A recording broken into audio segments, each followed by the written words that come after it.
Hi, I'm Saren. And I'm Ray.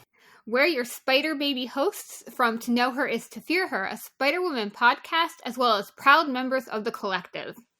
You're listening to Capes and Lunatics. Gimme, gimme.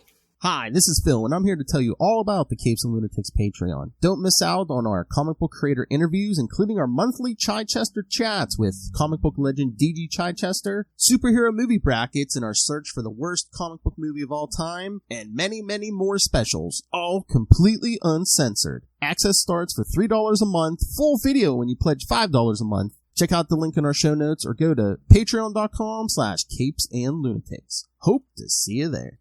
This is Luca Perich, and you're listening to the Capes and Lunatics podcast. Yeah, whatever. Ben Reilly, Spider-Man's clone. He's the guy. He's got a sweatshirt. Yeah, that's how you know he's different. And he's a blonde hair. I love Ben Reilly. That's right, Lilith. I know you do. Anyway, welcome back to another week of the Ultimate Spider Cast. You know it's the end of the month, so you know who's here. I am Phil. Joining me, as always, at the end of every single month, it is... Hello, everybody. It is Ray, back again for more Ben Reilly action. Bit of a media blizzard, Phil. I know you don't know such things as blizzards, but... Yeah. When there's a ton of snow, yes. Yeah. Interesting three-parter, gotta say. Looking forward to our discussions. But yeah, this was coming, wasn't it, Phil? Mr. One of the guys, the big bad here was coming. He was always coming. Oh yeah, I mean, last couple episodes, you could tell. You know, you're just like, media, entertainment. Who could this be? Just for the record as well, shout out to Lilith. I'm having peach schnapps tonight. Oh, nice. Let's see. Look here. Oh my God. Wait, just wait. Somebody's muffin's getting buttered. That ain't my business. Oh. Yeah, I got a whole bunch of new drops for her. Love it. I'm going to the hole on principle. Oh my God. Excellent.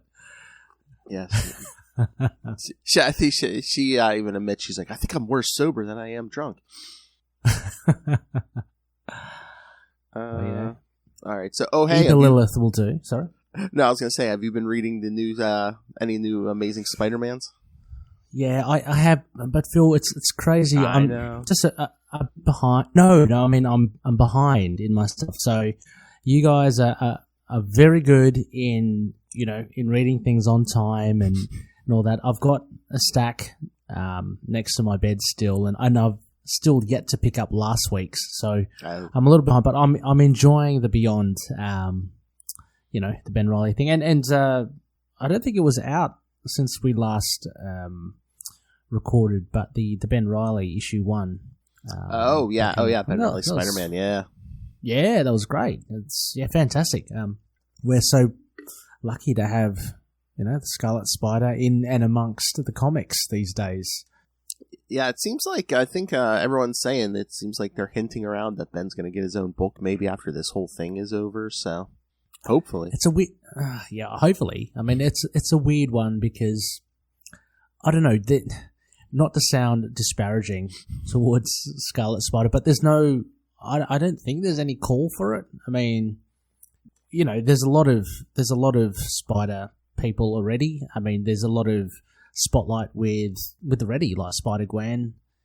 Silk's been regularly getting kind of minis and titles, but I don't know. What do you think? Talking about me is so natural for Ray.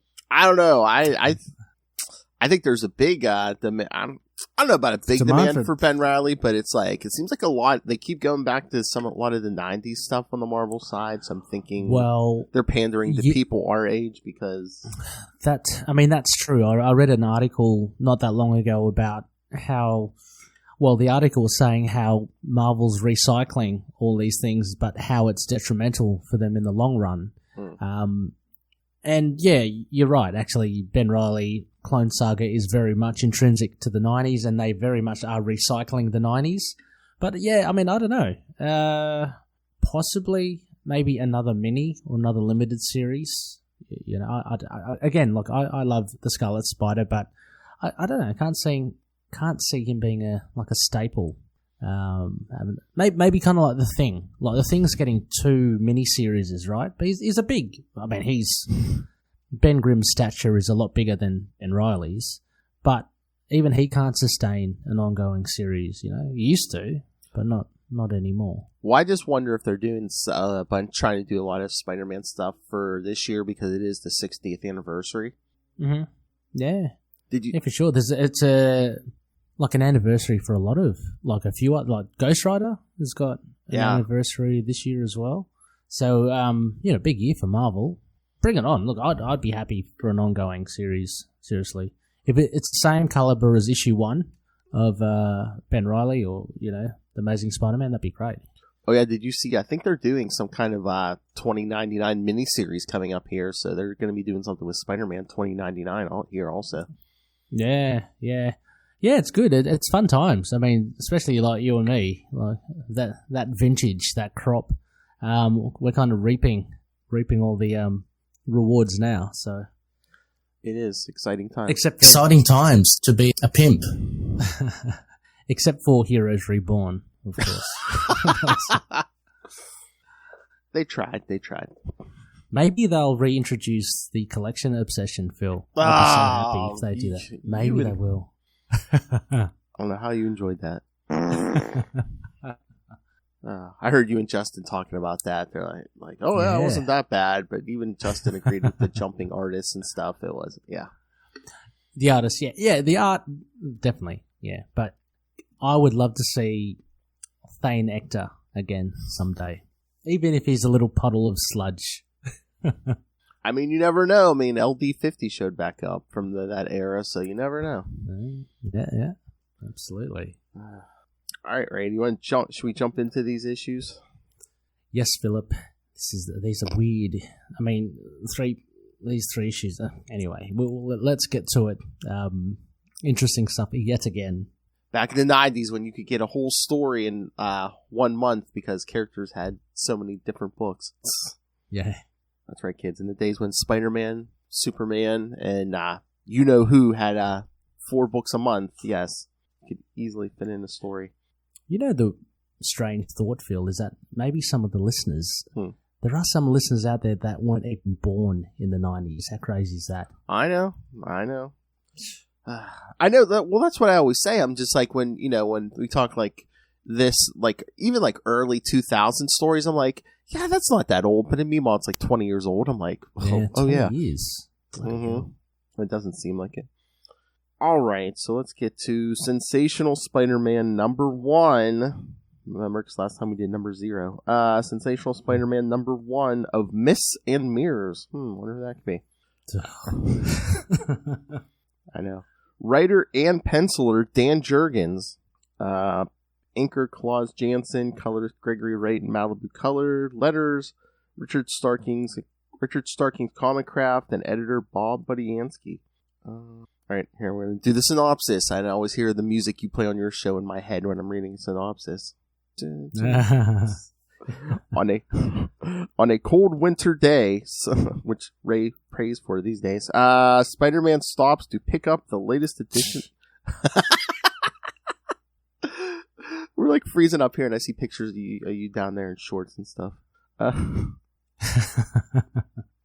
On a cold winter day, Spider-Man stops to pick up the latest edition of the Daily Bugle from a newsstand as he swings across the city.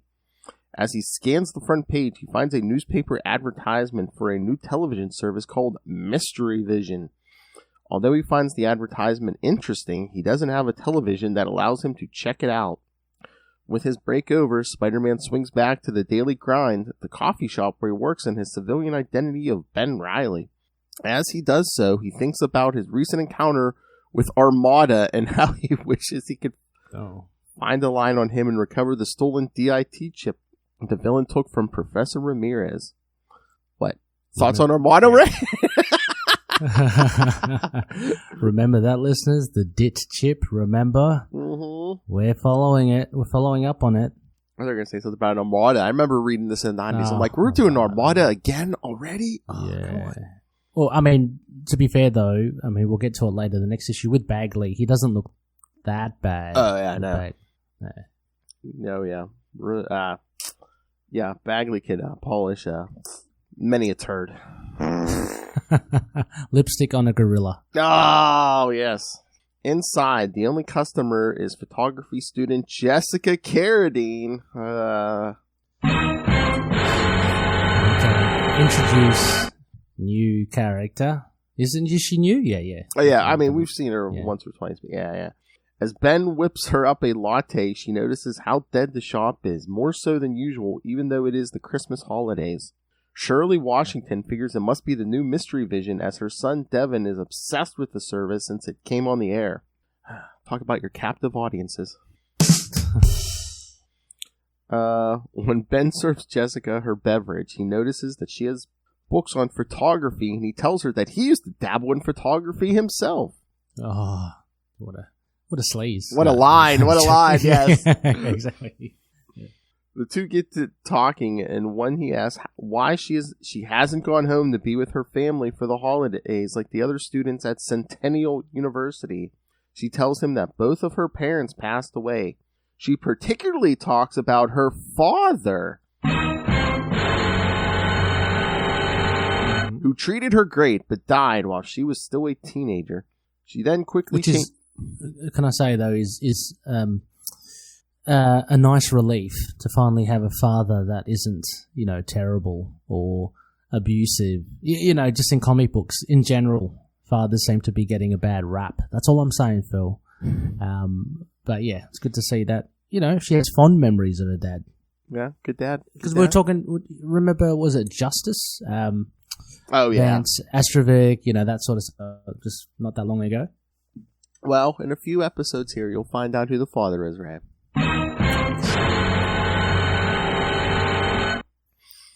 Can I guess now? Yeah, go ahead. Can I have a guess? You're never going to guess, but go ahead. As soon as Carrion, but no, probably not. No. Only because of a surname. Okay. One other one. Say Wilson Fisk, but no, probably not. I was going to say, all right, here's a clue. You won't know his name, but you will know who he is. Oh, that's a nice riddle. Mm-hmm. Jeez. Okay, cool. I'll let that bubble in my head. Yeah, that is a good riddle. Yes. You will not know his name, but you will when I tell you who he is. You'll be like, oh yeah, oh him, oh. Okay. She then quickly changes the subject back to photography, inviting him to join her on campus as she has photos that need to be developed. Something's developing.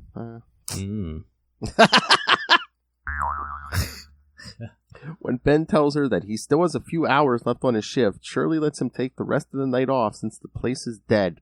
He then joins Jessica back at campus where she shows him her workstation.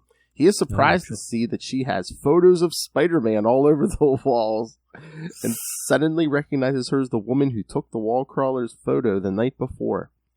She tells him that she is fascinated with the wall crawler. Hence why she has taken all the photos and expresses an interest in photojournalism. Ben tells her she should try and show her work to the people at the Daily Bugle, saying that they are a good bunch.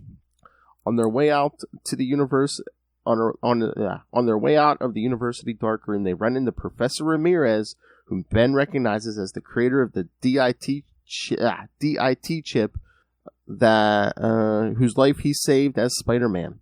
Seeing how Phil, is this is this the world's biggest coincidence, or is it just me that this Professor Ramirez just happens to be at the same place that Jessica has taken Ben? I mean, this is where he was working last time, Centennial University, right? So, I mean... Okay. Universities, okay, big. Again, I mean, coincidence. I mean, they kind of created Centennial University around this time, because I guess they didn't want to send them to Empire State Universities, you know, so every 2 seconds people want to be like, hey, you look just like Peter Parker with blonde hair. That's true. Yeah. Because I don't think we've ever brought Centennial University back after this era, so it was just basically just created for Ben Reilly. You'd be surprised how different people would look when they have different color hair, blonde hair. But yeah, I get it. People will recognize, like we've seen J. Jonah Jameson mistake Ben for Peter. So yeah. It would have been funny if he would have dyed his hair and like threw on like a pair of glasses. Especially like these issues where it's Dan Jurgens, you know, because he did a lot of Superman work. So it'd be like, oh, hey, no one will recognize me now. Boop. Yeah. Well, even, you know, do the Kane thing and grow your hair out and grow a beard.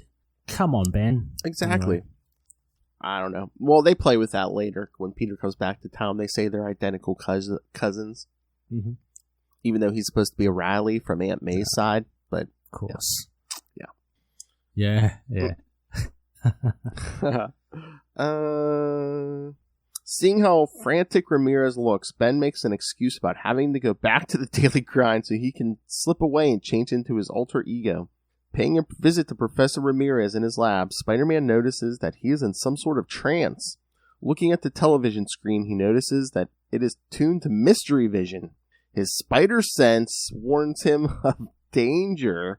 From the TV kids, warning him of danger. It's ting ting tingle-lid, ting ting tingle-lid. Coming from the video broadcast and quickly looks away. Knocking over Ramirez's briefcase, he notices it contains a bunch of newspaper clips containing reviews of Mystery Vision. Somehow, the 2-day-old television network is managing to beat all the major networks, something that is quite impossible. Realizing that something is up, the wall crawler webs up the television screen which causes Ramirez to snap out of his trance. With his free will back, Professor Ramirez tells Spider-Man his fear that Mystery Vision has gotten a hold of his DIT chip and is using it to enthrall viewers. Suspecting that the inventor is on the right track, Spider-Man decides to swing out to Mystery Vision's head office to investigate. He finds that they are located inside an old abandoned movie studio that is run down. However, on the old abandoned movie studio, kids. Come on. Mystery Vision. Come on, kids. However, on the inside, he finds a modern-looking office. The secretary tells him that illusions are what Mystery Vision is all about. This makes the web-slinger even more suspicious, and he decides to sneak back into the building through an open window in one of the upper floors. Sneaking around upstairs, Spider-Man is caught by a man named Rudolph Hines, the president of the company. He offers to give the web-slinger a tour of the facility. He also shows off a new experimental virtual reality headset that the company is planning on incorporating with their television studio. Don't put it on, Ben. Don't put it on. Spider-Man puts it on and is impressed with the display. I know. Well, he doesn't know who it is yet. Yeah, but ultimately finds nothing malicious going on. That's when the room fills with green smoke and Hines suddenly turns into Mysterio.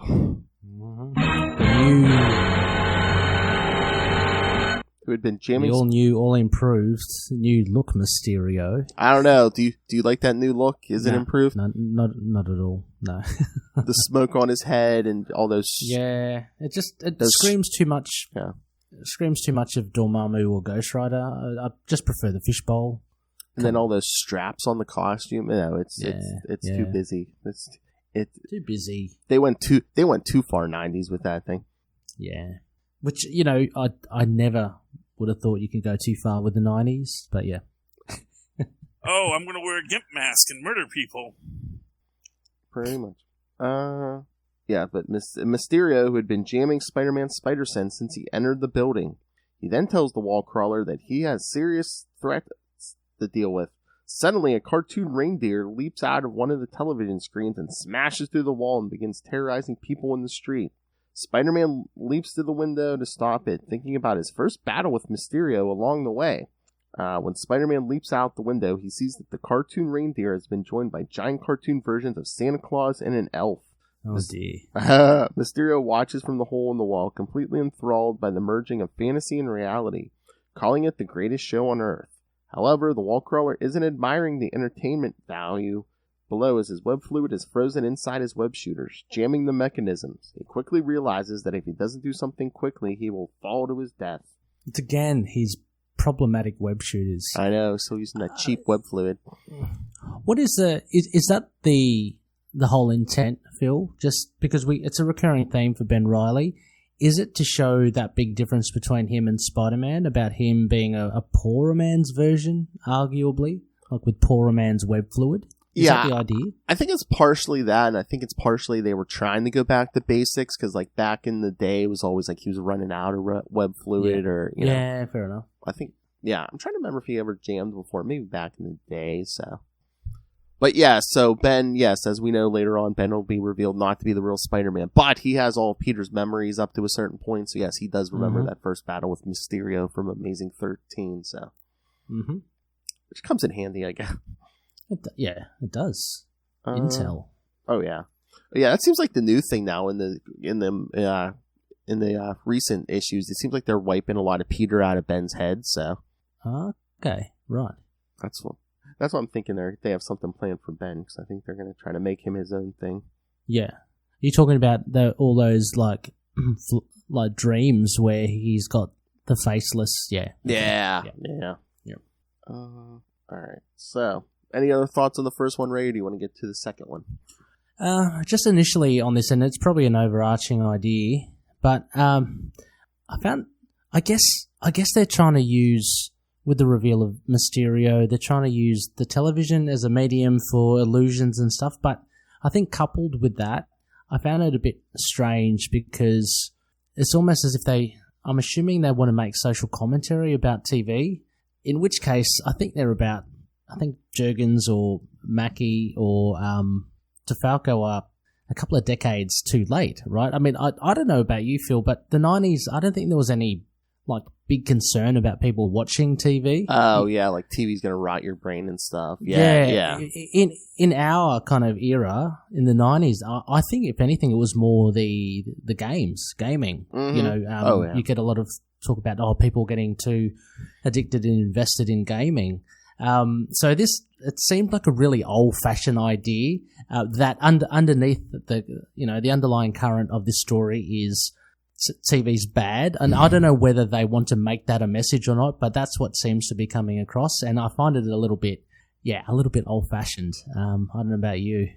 Yeah, it kind of did, and I mean, I don't know how old Jurgens was at this point, but yeah, this next issue is by DeFalco, and I think even by that point he might have been a little older. So yeah. I don't know if it's somebody older who, yeah. I mean, again, as I said though, looking at on the flip side, that might not be their intent at all, and it might be more just hey, it's Mysterio. How can we make Mysterio modern, or rather than him just doing theatric, like movie special effects. Maybe, but yeah, anyway, that's what came across for me. Yeah, or even just, I wonder if it's like, hey, we want a new gag for Mysterio, and hey, TV's bigger than it's ever been before, so, why wouldn't he want to jump in on that? Yeah, because it was a while ago you guys covered Spider-Man, and it had Mysterio there, and I thought that was a very cool way. Yeah. I mean, that was all with like VR tech, or so this one just seems a little bit old-fashioned, that's all. Well, it is the 90s. Well, we are old. Yeah. It is 30 years ago, right? Oh my god, that's another statistic I saw. It's like, also this is Carnage's 30th anniversary. They're like, okay. Yeah, that's it. Yep. Yeah. And he first appeared in 1992. They're like, okay, right now Carnage is as old as Spider-Man was in 1992 when Carnage was invented. So. Oh wow. Yeah. Yeah. Well. Feeling old yet, Ray? Well, yeah. Just don't think about it too much, Phil. That's what I'm saying. I know. All right, ready to get to the next one? Yep. I'm gonna pull this one up on Marvel Unlimited. Yeah. Amazing Spider-Man 408. Yeah, of course I love Bagley, but that cover, I love that cover. Cover's great. The cover's, I'm not saying iconic because it's just memorable, really, kind of. Just like a minimalist thing too, because it's like it's supposed to be in the middle of a blizzard, so most of the cover is white, and all you see is like a bunch of footprints in the snow, and just like Ben laying there in the snow. Well, even the logo, the font is just an imprint in the snow. I think it's pretty cool. Oh yeah. Oh god. Check out the pensioners bragging about how ragged they are. Okay. Oh, who is this? Hold on, I gotta. Sound like a youngin'. I don't know. We had Chad yesterday morning, so let's see if I can find out who this is. I bet it's Russell. Sounds like a 20-something-year-old. No, comment. that is the power of chat. Oh, it's the power of chat. Listen, you millennial trash. Back in our day, comics were good. They only cost $1. Back in my day, we had holograms on the front of our books. You know what? Just as an aside, I heard they Valiant Comics have made an announcement for a variant cover. Oh, it's going to be made out of burnt wood. Whoa, really? Burnt wood. Yeah, I'll leave it. I'll leave it at that. That's why I told Will he should put on Crossover Division. I'm like, man, you should do like, if people pay enough, do like hologram covers, do all the '90s gimmicks, foil covers. Yeah, absolutely. One, I don't know how expensive that is, but two, he's like, I don't even know if the people, like the companies who did that, even like still do that stuff. Yeah. Now they just give you 50 variant covers. All right. Amazing. Oh my God. I didn't know they did a lot of this in the 90s. This one had a variant cover. Oh, wow. It's just like Spider-Man crouching on the cover, but I mean. Oh, okay. Yeah. Because the only one, the one I have it in floppy, but yeah, the only ones I have are like in the one with him in the snow. Burnt Ash or LMS Supernatural Significance could be a Shadow Man thing. Yeah, you and me both, Chad. Go Shadow Man. Loving it. Oh, okay. I see what the gimmick was. I guess all of these must have had a variant cover, and they were like interconnecting covers. The three of them, I guess. Oh, okay. Oh, nice. Yeah, they weren't that common. I mean, they're obviously not as common as variants these days. But yeah. I mean, they were trying to cash in on that Clone Saga, but yeah, I'm surprised they didn't just go. Oh my God, I'm surprised they didn't do like a Mysterio, like glow in the dark or something like that Ghost Rider cover back in the day. Give me a glow in the dark. I love my Ghost Rider cover. That's the only, might be the second glow in the dark cover I've got. I think Shadowhawk did one for Image. I don't know if you remember that. Jim Valentino's Shadowhawk. There have been so many variants in the 90s. Yeah. So, yeah. I know. I'm sorry, Ray. I hate to do this to you, but yeah, I know there was like a 3-issue arc where like they did some like Batman glow in the dark stuff. In the 90s. I love Batman. Oh my God, he's about to have a heart attack. Okay, all right. I don't mean to rub it in, but are you going to go see that movie? What, Ray? Eventually, maybe. I mean, I'm sure. Eventually, maybe when it's on TV. Okay. I might. It depends. Like, I'm not much of a movie goer anyway. Yeah. It's only like, the big Marvel movies that get me out and about to go there.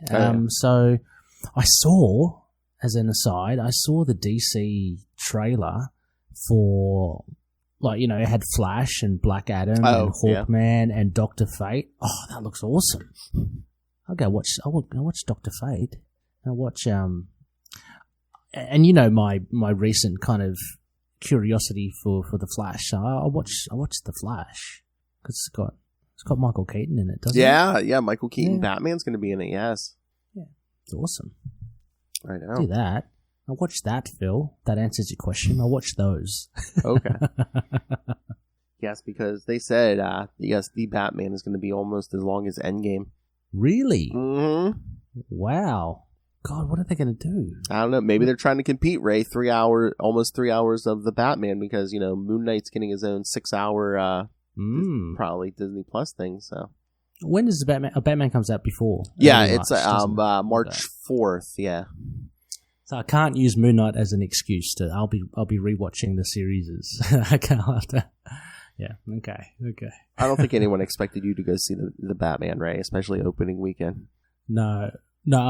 Look, no shade to the young man, but I don't think I'll make it on the opening weekend. Maybe if I have an extra bit of cash in the pocket, I'll waltz on down to the cinema and buy some popcorn and a chop top. Oh, and kids, again, I can admit when I'm wrong. I wasn't too thrilled with the idea of a Peacemaker series on HBO Max, but enjoying that. Oh yeah, so I've heard good things of it. Just don't watch it with children in the room. Yeah, right.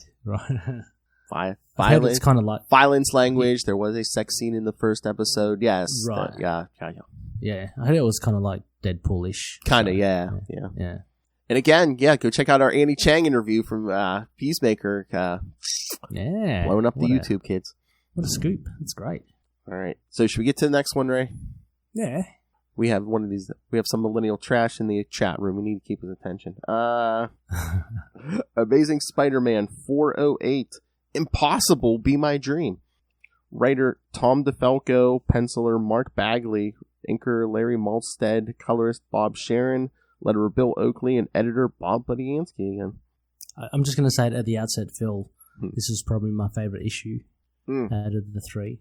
And again, not because just of Mark Bagley. I like Tom DeFalco's writing. Yeah. So. Oh, yeah. Yeah, he writes some good Spider-Man.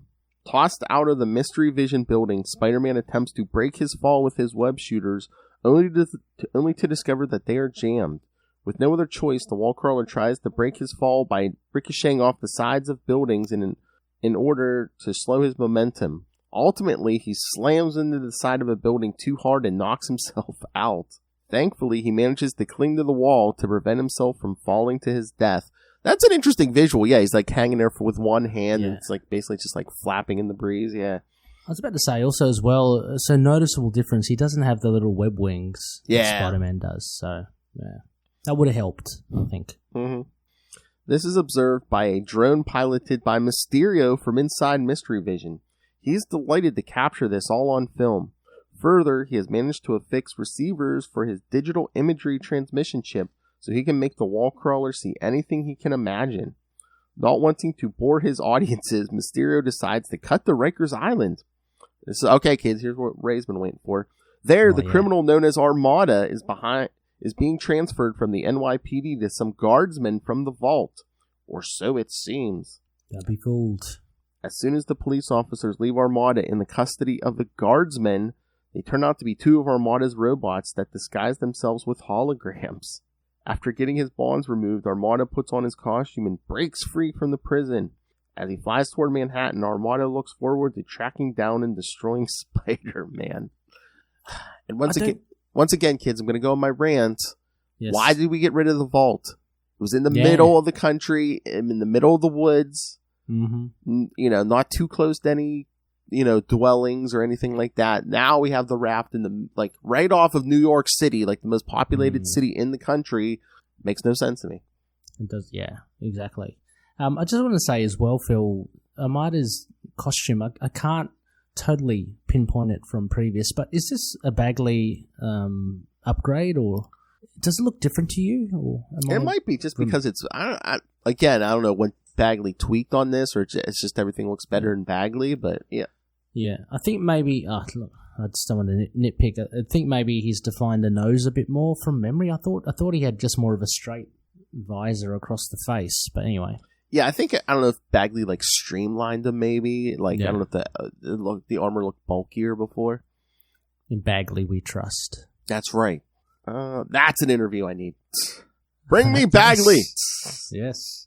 Back in the city, Shaquem Panzos and his friend Jamie, members of the Blades street gang, are on the run from their rivals, the Jagged Skulls.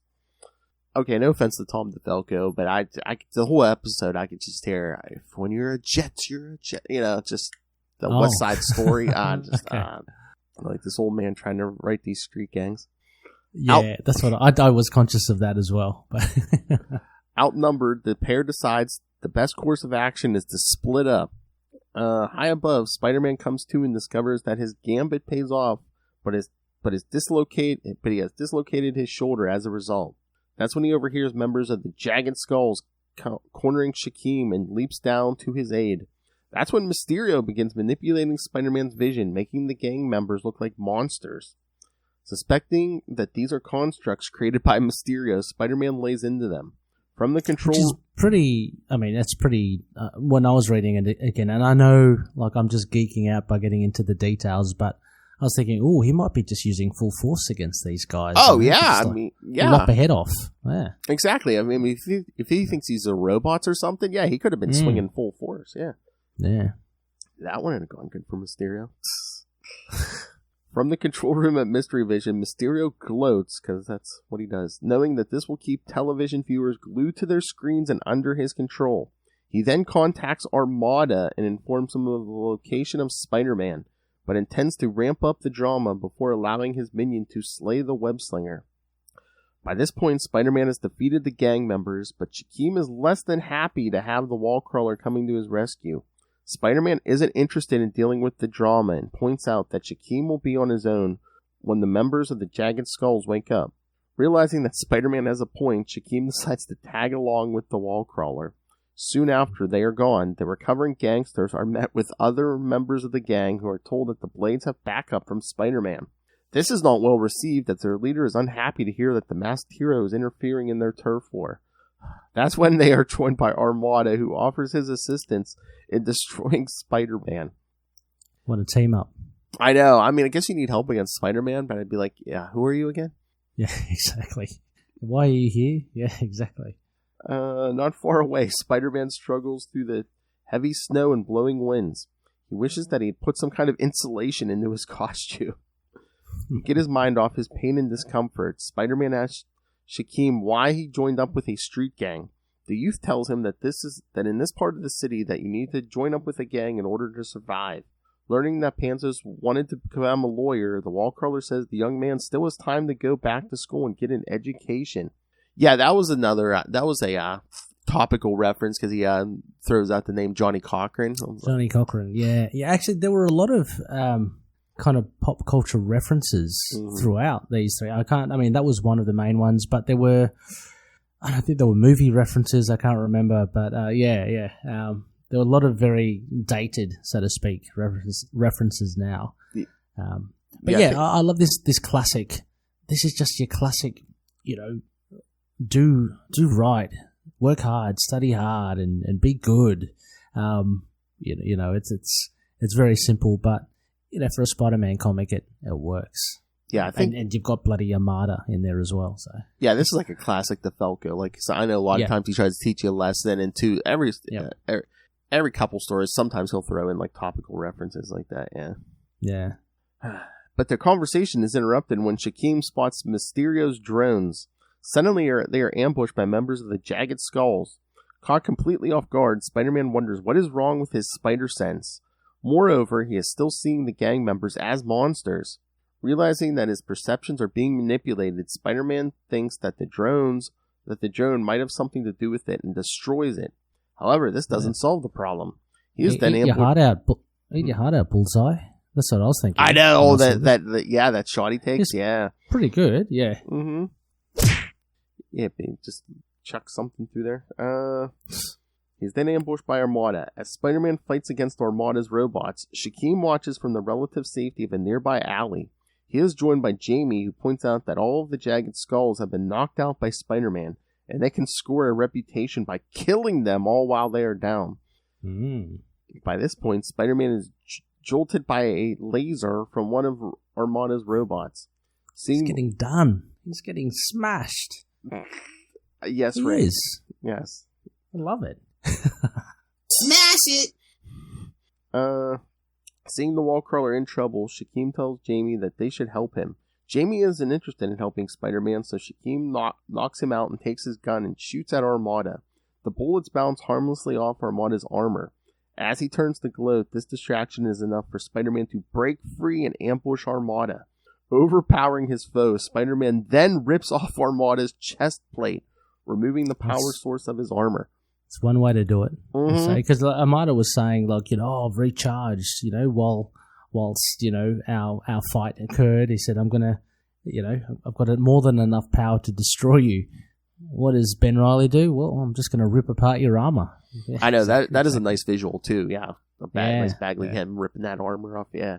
In the aftermath of the battle, Shaquem points out that Spider-Man's eyepieces are cracked. This makes the wall crawler figure out how Mysterio is making him see things and pulls off the special lenses that were put over his mask. Sorry, Phil, there's a little, when he does take them off, I thought his revenge on Mysterio was chucking the visors down his pants. You can see it's like, You wanna play that game, Mysterio? Cop this. Look, but he's putting it in his pants. You jealous? Yeah, exactly. Yeah, it is funny. Well, he doesn't have pockets, right? That's true. True. This cuts off the feed in Mysterio's control room, causing the Master Illusionist to curse the wall crawler. Oh, Jesus, Ray, who are you? Lilith? Come on. Hey? What? I said, who are you, Ray? Lilith? Jeez. Either do the 6 or do the 12. Oh, jeez. Either do the 6 or do the 12. Jerry. Oh, thank you, Chad. Right at the spider babies.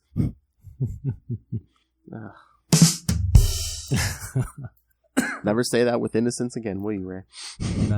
No, I won't now. That's all I think about. That's right, Chad. Thank you. Now all I'll think about is Spider-Man's junk.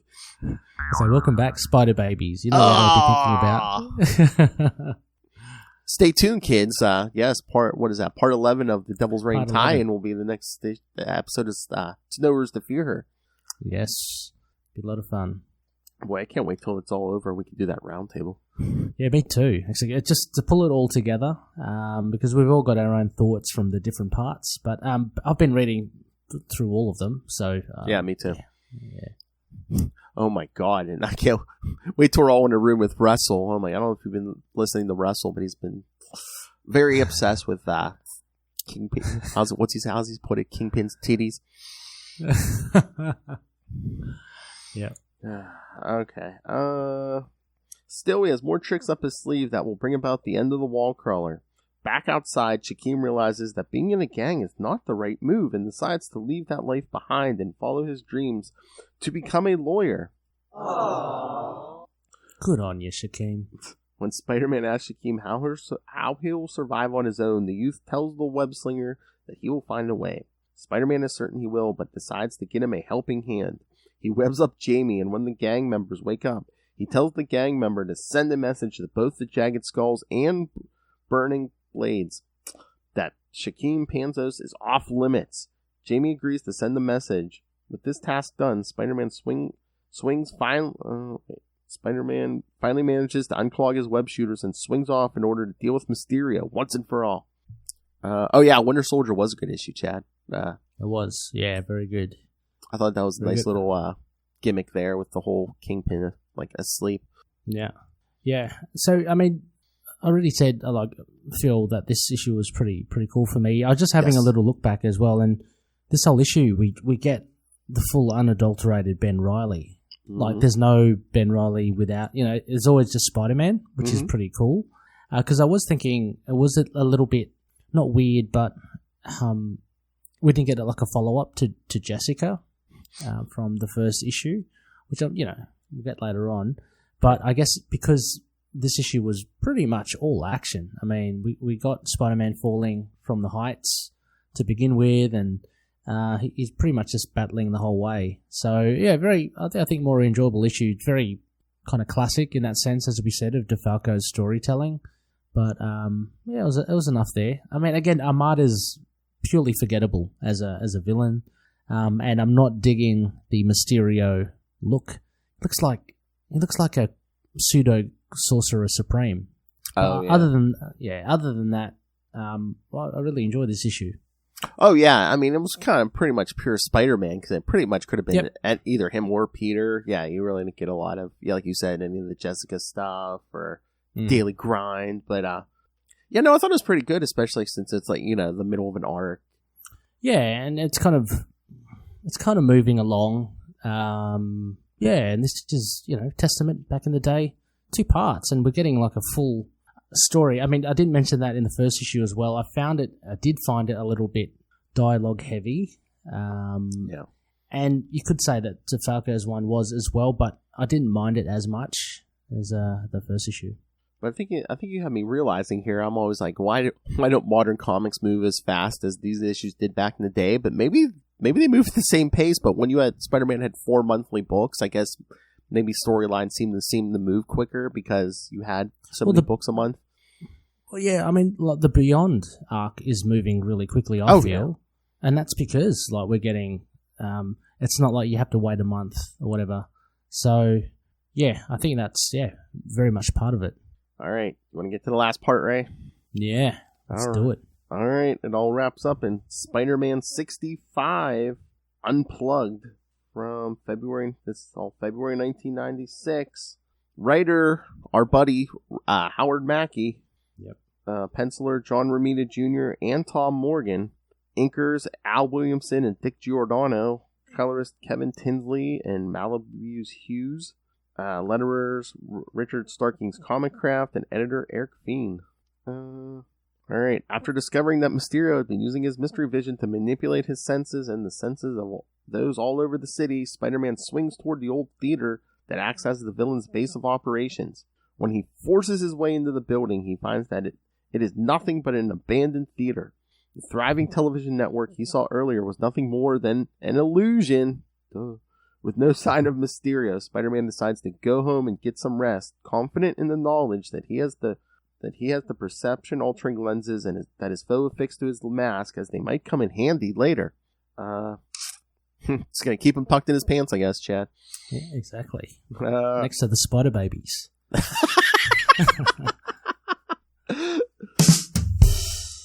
And a new term is coined. Good job, Chad. At an office building in Midtown Manhattan, there is a party celebrating the meteoric success of Mystery Vision on behalf of its owner, Randolph Hines. He excuses himself from the party to check the current network ratings. In the privacy of his office, Mysterio drops his disguise and gloats how his television station is eclipsing all of the major networks. Look at this very... how can I say, computer graphics, Phil? Yes. You're saying that with a right. It's about as good as the Spawn movie. That's all I'm saying. Oh, burn. Well, think about it, Ray. This is before the Spawn movie, so. Yeah, true. I mean, I'm surprised they got some computer graphic in there at all. I just thought it was funny he had to drop his disguise to gloat, and then what if someone had walked in the room, but Mr. Hines, no, I didn't see nothing. Don't look at me. Don't look at me. Network ratings from inside the spandex. Oh my! He's looking up. Who are you people? Little Hellfire? Yeah, he's Mysterio gloating. He's just like trying to donkey punch me now, bitch. Just people outside the door going, "What is that cackling?" I know. That's a handful. What was that strange noise, sir? No, nothing. We were busy boning. The next morning, Ben Reilly is awoken by a knock on the door. After spending all night tinkering with the lenses, he was tinkering with those lenses. Sure, he was. Nothing better than tinkering with your lenses. I was going to say, slow down, Ray. I might have to make a new drop if you... It turns out to be Jessica Carradine, who has come to meet up with him for their date. Realizing he overslept, Ben scrambles to hide all of Spider-Man's gear and lets her in. Ben quickly gets ready, and the two head out on their date to see the Eisenstadt exhibit. As they walk through the winter weather, the pair gets to talking about their lack of family to rely on. Jessica, who lost her father, and Ben, who recently lost his aunt, who raised him like her own. When they walk past an electronics store, Ben notices a crowd gathered around it, watching Mystery Vision, and reminds himself that Mysterio is still manipulating people using Professor Ramirez's DIT chip. Yeah, kid, there's still a villain out there. Quit thinking with them lenses. He wants to go out and continue hunting Mysterio, but can't because he is on a date. Well, look, let's face it, his dates don't really go very well, do they? No. I mean, he was like, Jessica was met with a disheveled guy at the apartment, still in his robe. Just woken up at 3 o'clock in the afternoon. Come on. I worked an all-nighter. Yeah, with his lenses. Suddenly, an armored truck skids on the icy road and crashes. To his surprise, Jessica rushes off with her camera to take pictures of the crash, giving Ben the perfect opportunity to change into Spider-Man and help. Spider-Man manages to pull the driver out before the vehicle goes up in flames, but Jessica is too engrossed in taking pictures of the wall crawler.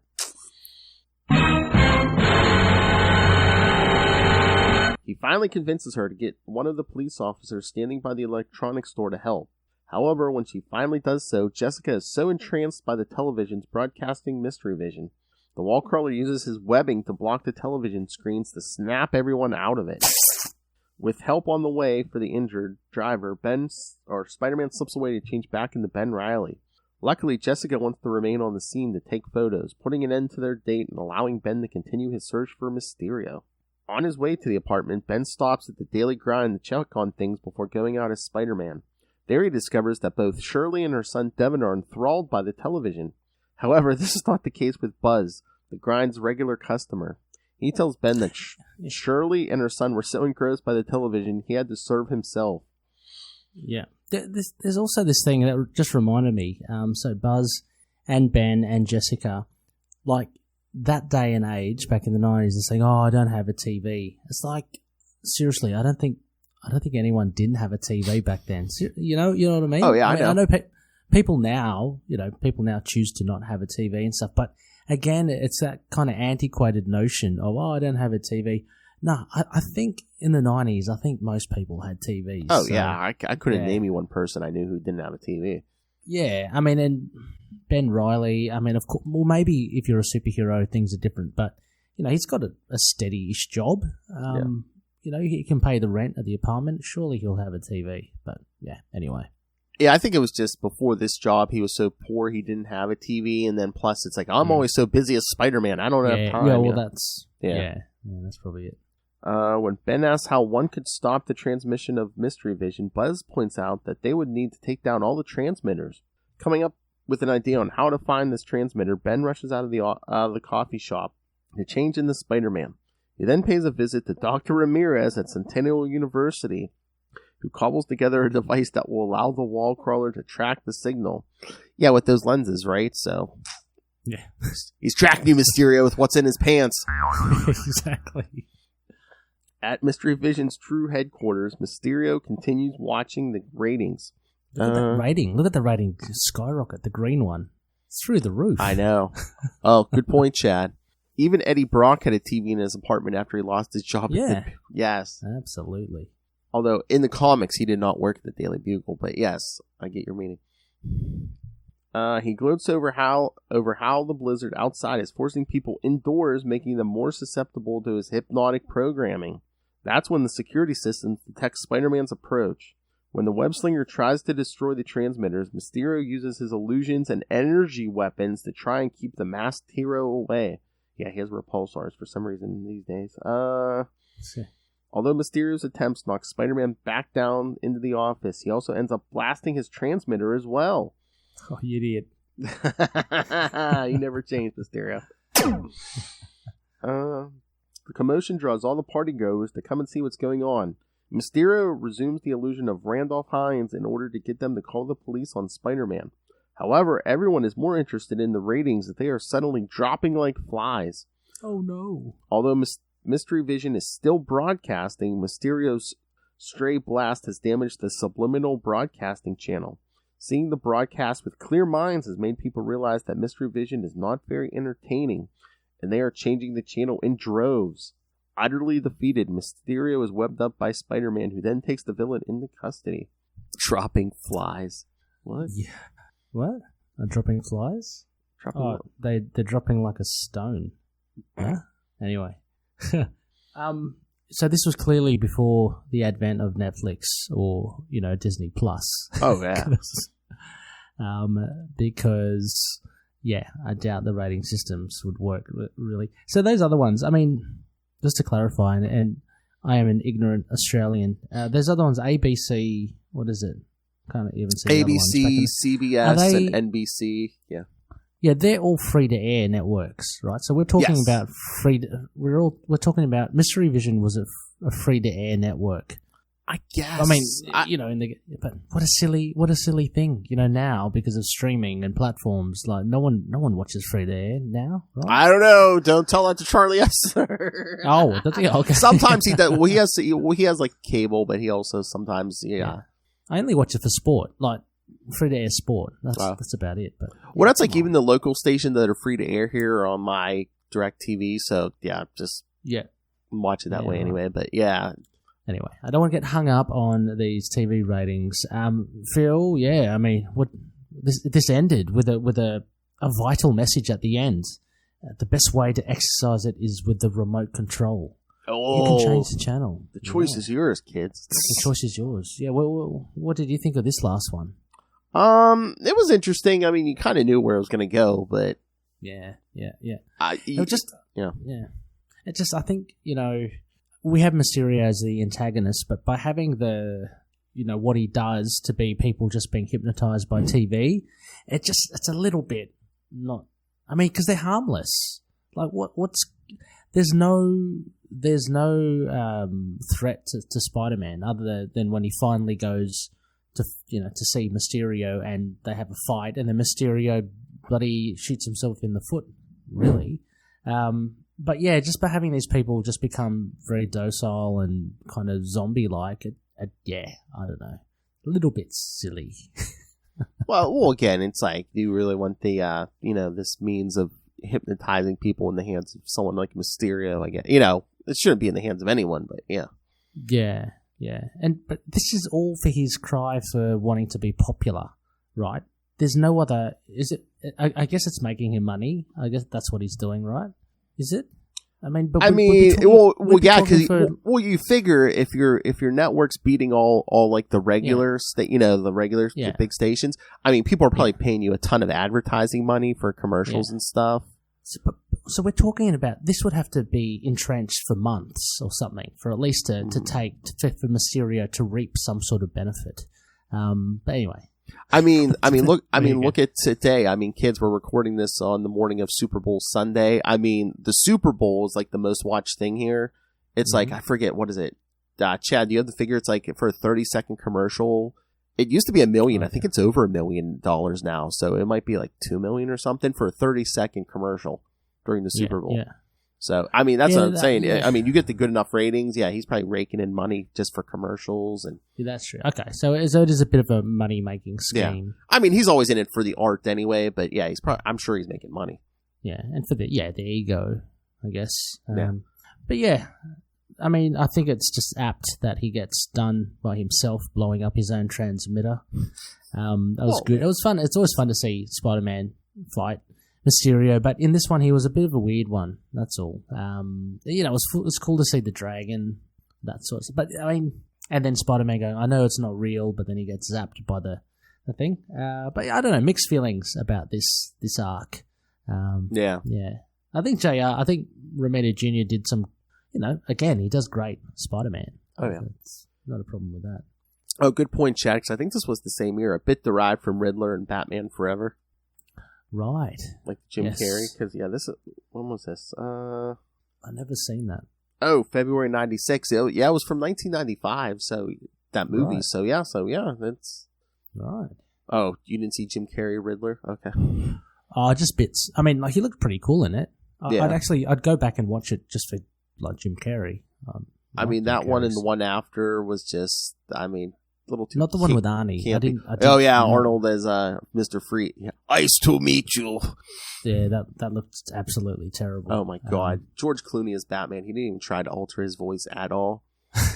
Just like, I'm Bruce Wayne. Oh, hi, I'm Batman. Oh, wow. Well, and then Christian Bale did it to the extreme, didn't he? Oh yeah, I mean, swear to me. Oh, good for you.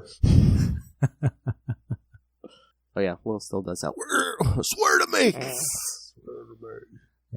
Yeah. But yeah, no, enjoyable trilogy arc or whatever you call it. Triple. Chad. What do you say? Swear to throat cancer. Swear to 3 packs a day, huh, Chad? I'm hoping. Oh, good for you. I'm hoping Gore the the God Butcher. I think he has a similar voice. Oh, yeah. Yeah, that'd be fun. Oh, yeah. Anyway. Can't wait to see that Thor movie. Yeah, that was just... Infinity War was on TV last night. I was rewatching Infinity War. Nice. Thunderstrike as well. Love and Thunder. I've heard that he's going to wear the Thunderstrike costume. Oh, maybe, yeah. Maybe it's a rumor, but it'll be fun to see. I don't know. I'm just waiting for all this Marvel stuff, because just waiting for this next project, Ray. This Moon Knight. Oh yeah, absolutely. Oh yeah. Again, did you see the latest?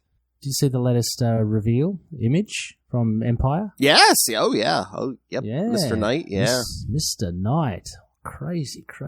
Yeah. So it should be fun. Oh, that's right. You reminded me. I might have to pre-order that and have it mailed to my home because I'm always like, sometimes you can't find these magazines in the stores around here. So I might just have to jump on and be like, you know what, just mail it to me.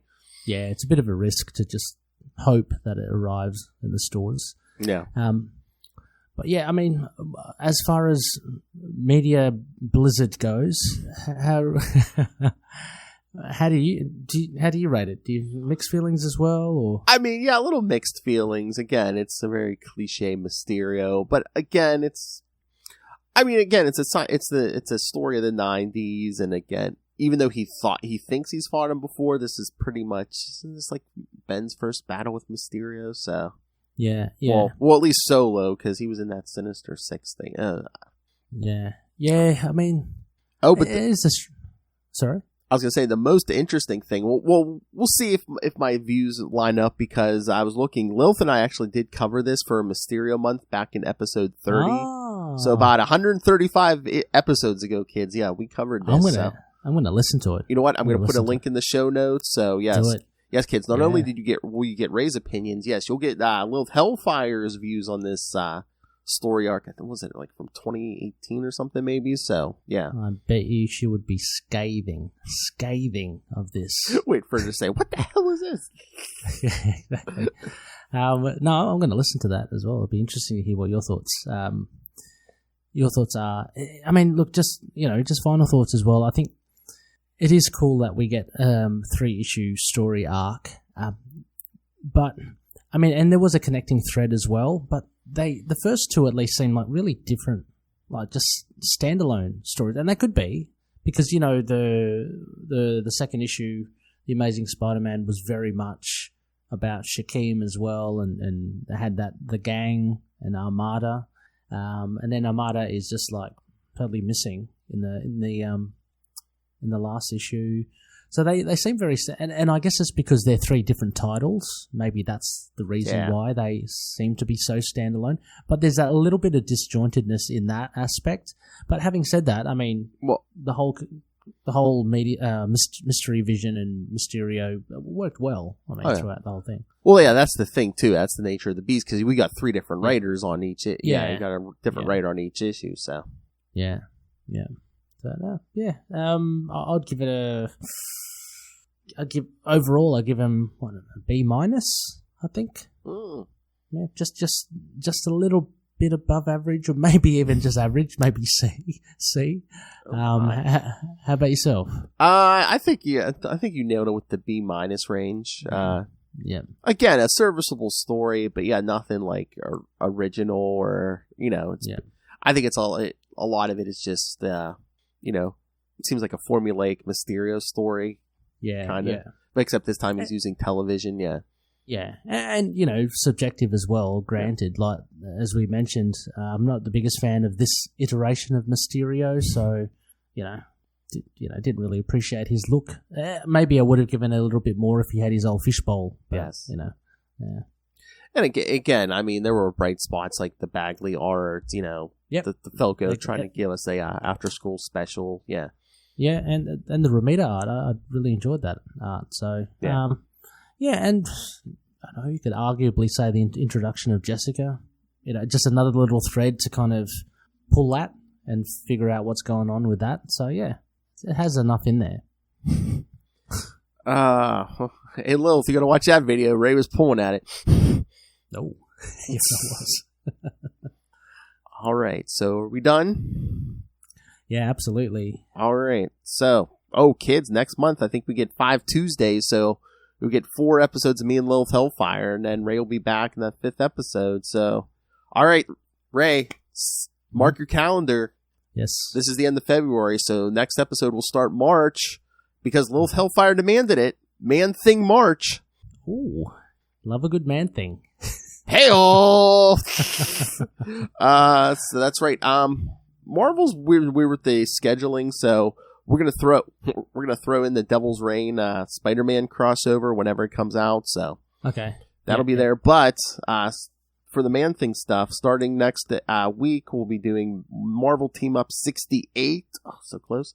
Followed in 2 weeks by Marvel Team Up 122.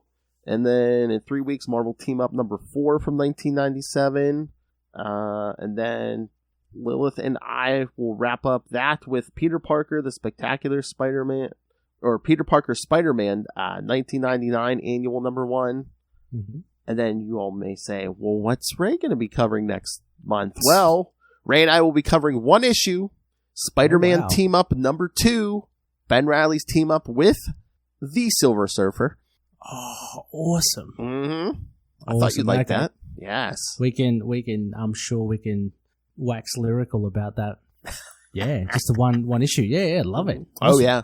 You can go on and on about it, Ray. I mean, it's a little bigger than a regular issue, but yeah, you can go on and on about it, Ray. Yeah, love it.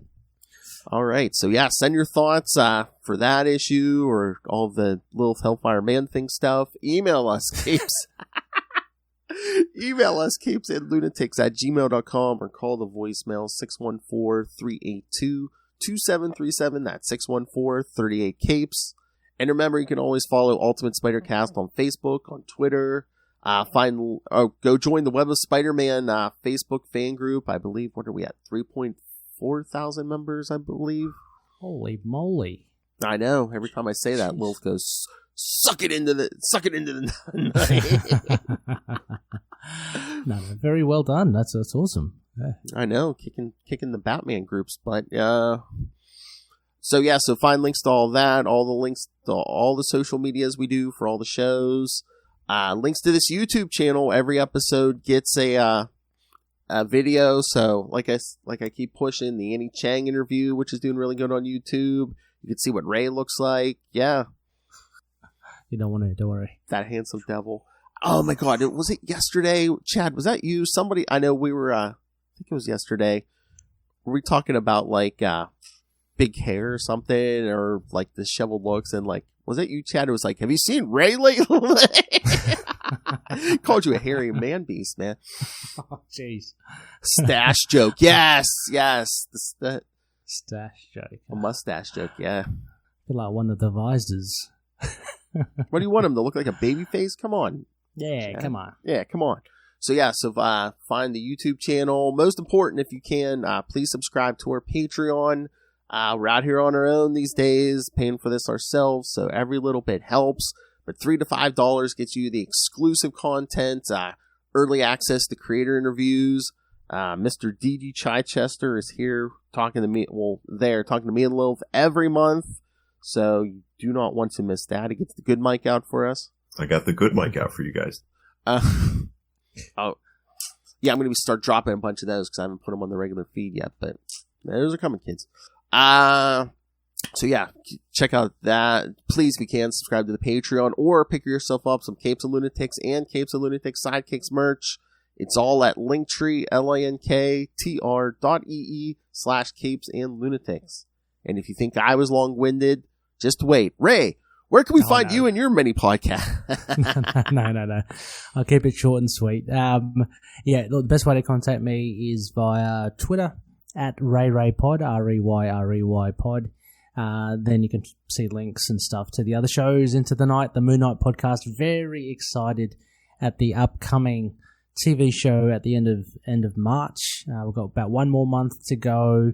Also, fantastic comic book series by Jed McKay. So, really enjoying it there. Also, To Know Her is to Fear Her, the Spider-Woman podcast, as Phil mentioned. Sarah and I will be doing part 11 of the Devil's Reign crossover between all the podcasts, Capes and Lunatics, To Know Her Is to Fear Her, Tomes of Evil, and Into the Night. And also Last Sons of Krypton, the Superman podcast. Do that with the irrepressible Connor. So a lot of fun there. Go check that out. We're a fortnightly show, so every 2 weeks or so. Just if you just love to talk about comics in general, always happy for a chat. That's a mouthful. But yeah, let me just push this Rey stuff. I mean, I listened to that last Son of Krypton. You and Connor had Wrestle on to talk that Etrigan team up. Yeah, that was fun. That was funny. It was fun. I mean, Etrigan, it's a crazy tale that was. But yeah, it's a lot of fun. There's a lot of great kind of Superman material out there. So whether we have co-hosts or whether we have guests like creators, or we do like just random picks, Ray Randoms or Connor, who knows a bit more about Superman, he chooses an arc or an issue, and it's a lot of fun to just learn a bit more about Superman. And let's do the double promotion. You mentioned Jed McKay. You were going to be talking to Jed McKay again, and we are going to be talking to Jed McKay on episode 250 of Capes and Lunatics. So, kids, you're going to be getting plenty of Jed McKay between me and Ray here soon. So, yeah, he's an absolute legend. You guys, I mean, he's always up for a chat, and I'm really keen to listen to your chat with him because you'll be able to expand it beyond, obviously just Moon Knight. Ask him about a lot of the other stuff. So, can't wait. And a big milestone episode as well, 250. Oh, yeah. And I mean, fans of this show might I know me, Lilith, and Charlie all enjoyed his Black Cat work. So, we're itching to talk about Cat. Yeah. Death of Doctor Strange. Yes. Well, absolutely. That's trade worthy. I've got to go grab that when that all comes out. Oh, yeah. And then he did some of the, he did that Death of Doctor Strange Spider-Man issue. Really, with Colleen Wing and Misty. Mm-hmm. And that was really good. Yeah, I don't know if you read it yet. The recently they did that Mary Jane Black Cat Beyond one shot. Yeah, that was good. Was that good? Yeah. Oh yeah. Who does the interior art to that? Oh, I forget. Forget who it is. Let me see. But the art was really good on it too. Okay.